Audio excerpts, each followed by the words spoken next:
If these trinkets hit the live servers for Shadowlands, it is going to be an absolute disaster.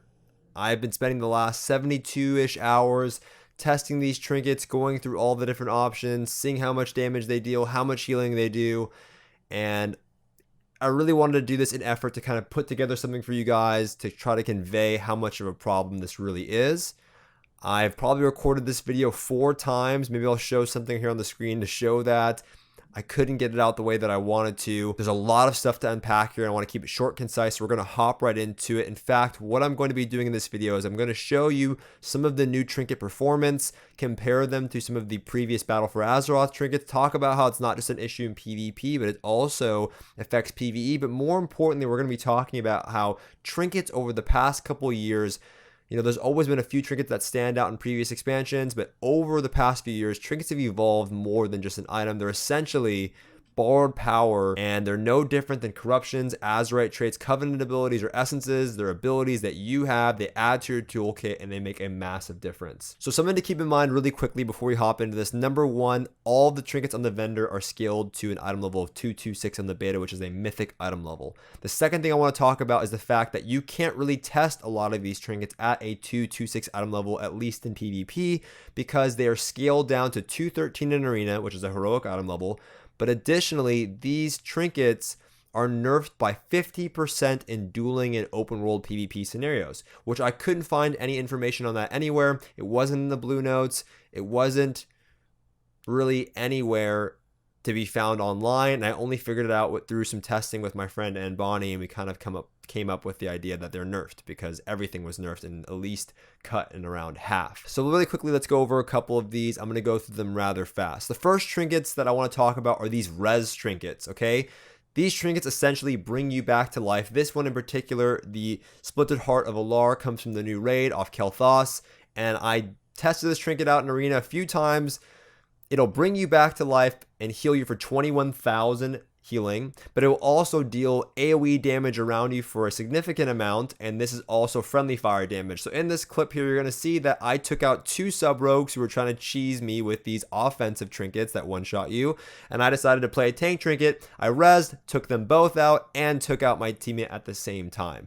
This is not good game design, okay? It's not good to...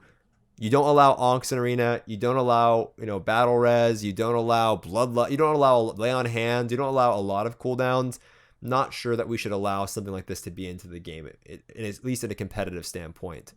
For PvP, that is. It doesn't make any sense. But we have more of them. We have another res trinket over here that you can use on your allies. It's a 2-minute cooldown this time, and you can put it on your ally, and it will either heal them or bring them back to life depending on how you use it. Heals for 18,000. And then it's increased by 50% based on how much health the target is missing.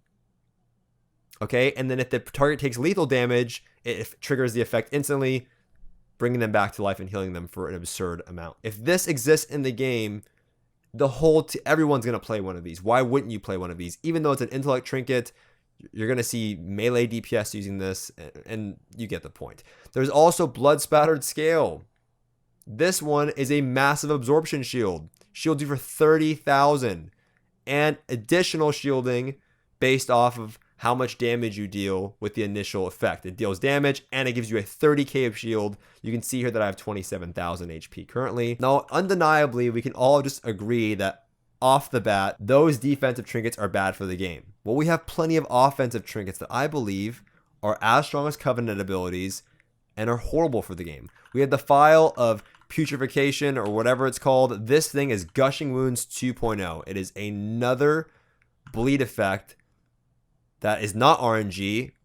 It applies every 5 seconds, and it's currently bugged. It's currently bugged on the beta, I believe, because the tooltip does not match how much damage it's dealing.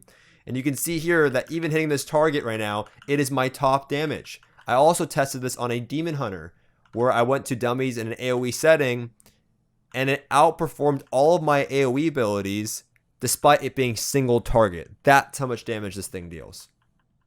Okay, it is ridiculous. Now, a lot of you are going to say, well, of course it's bugged, Stoops. It's the beta.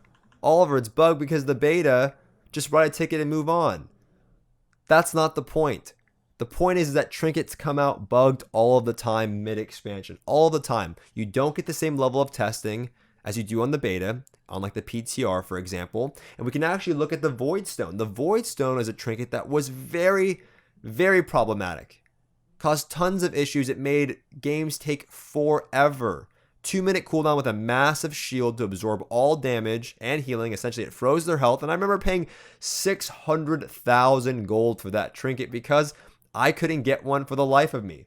And I needed it in an arena as a healer because any team that had one, I was never going to win. It was actually just impossible. You couldn't kill in time if they had that trinket. It was so ridiculous. And it lasted for months. And in fact, it came out bugged, stayed bugged for a while. The shield was refreshing. And then at one point, the shield started falling off really early. And everyone was like, oh my gosh, Blizzard stealth nerfed it. Or they fixed it. Or there was something wrong with the trinket.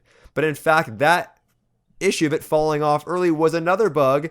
And then they patched it to where it went back to normal, and players were super upset because they've been dealing with this for months. And then finally, after that, they nerfed it. Now, not only do we have passive damage increases on our trinkets, we also get burst trinkets. So this is more like a Gushing Wounds, Shiver Venom Lance, Leviathan's Lure, adds in random passive damage. But then you also have on-use effects, and we have two of them. We have two of them at the start of the raid, Dreadfire Vessel and Skulker's Wing. These two are essentially Dressagath 2.0s. There are two of them this time out, and you have the Dreadfire Vessel. And last night, my healer, I was playing with Savix, and we were queuing into like an SP DK team, just messing around the beta, testing for this video. And my healer, we're on the Shadow Priest, I'm cleaving him up, and then I turn around and Savix puts the Druid in a cheap shot off the Vanish and a minor stun. And in that duration, in that cheap shot stun, my healer one-shots the rest of the Druid by himself, Dark Arc Mind Games or Schism Mind Games into a Dreadfire Vessel, and it crits him for 16,000 damage at a 213 item level and takes him out by himself as a healer. Because this trinket gives you agility, strength, or intellect. Anyone can use it. You also have Skulker's Wing, and Savix was using this, testing it out, and he was critting for 20,000 damage with this trinket at a 213 item level. Mind you, the cooldown on these trinkets are 1 minute and 30 seconds, where most of your Covenant abilities are maybe 2 minutes. Maybe they're dispellable if they're at a minute. They're not dealing 16 to 20,000 damage on a 1 minute and 30 second cooldown instantly. Now, one of the common things that I hear very often is players, number one, saying, oh, these dang PvEers causing so many problems in PvP. They don't have to deal with trinket imbalance. First of all, it has nothing to do with PvE trinkets in PvP. It's the design philosophy behind trinkets that are created in modern versions of WoW. Let's talk about the Gladiator's Maledict, which, by the way, is a PvP trinket introduced into PvP. And that trinket, when it came out, was extremely busted.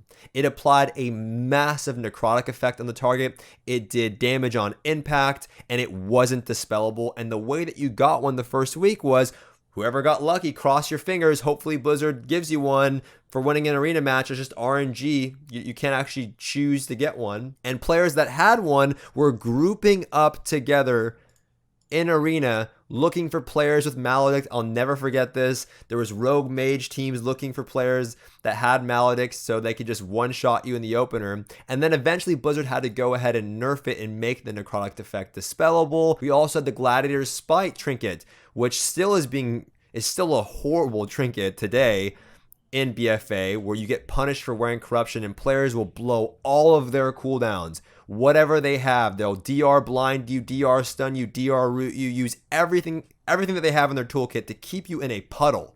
They'll keep you in a puddle, and if you stay in it long enough, you essentially die to your own corruption. Now, just to further the idea that it's all trinkets, and it's the way that we design trinkets nowadays, some of them are created just way too powerful.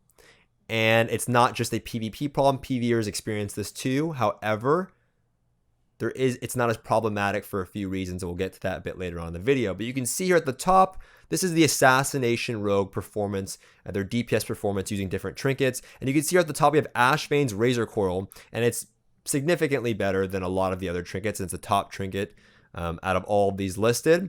But you can see here the green bar represents a 445 item level, whereas the blue bars represent 475.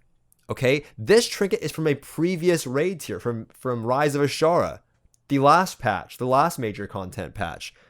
475 represents Nyalotha, the current content. So even at a 445 item level, 30 item levels less, this trinket outperforms all of the 475 ones. If I go to the Havoc Demon Hunter, for example, it's even more apparent, and you can see this thing is significantly better than everything else at a 445 item level.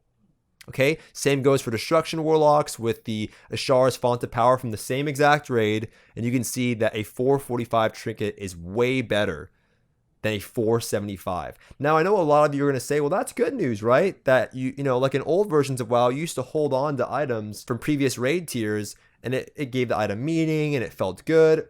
Well, the difference there is back, I would agree, back in those expansions, it was cool. Because the power gap between raid tiers is not what you're seeing today in modern versions of WoW, right? It was such a minor gap when compared to what you're seeing today. If I were to take, you know, Rise of Ashara and Nyalotha, one raid tier, and stick that back into, you know, an older version of WoW, you're talking about a different expansion. So the fact that these trinkets maintain that much value at a 445 item level in today's version of WoW is absolutely unheard of. Now, really quickly, let's talk about why this issue is more problematic in PvP and not as much in PvE. Although it's very frustrating to see that someone's doing more damage than you in the raid, or maybe you're trying to beat one of your friends in the logs and you see that he's doing 20% more damage because he has a trinket and you don't.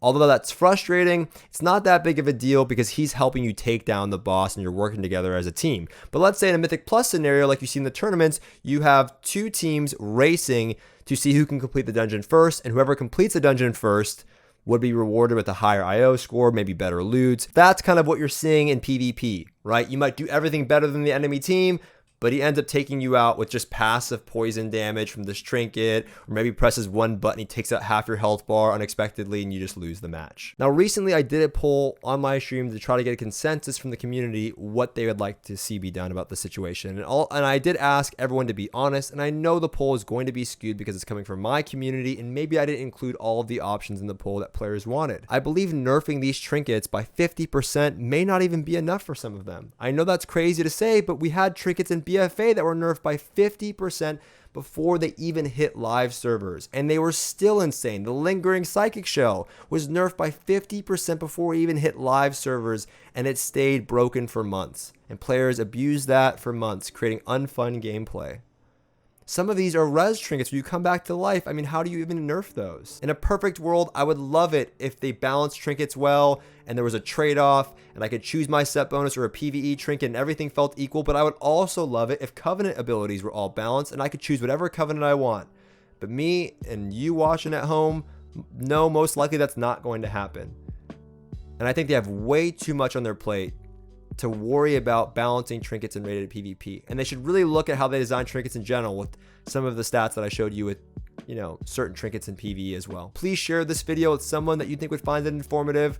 Let's get this out there. Let's see if we can get something done about trinket design, or at least getting them addressed in PvP, because it's not fun, Blizzard. If you're watching, this type of gameplay is not fun. It's not fair. It's not fun. I don't enjoy it. A lot of people don't enjoy it. Everyone I've talked to doesn't enjoy it, and that's why I'm making this video. Again, thank you guys so much for watching. I appreciate all the new subscribers, all the support I've been getting. It really means the world to me. Thank you for making it this far in the video, and I'll see you all in the next one.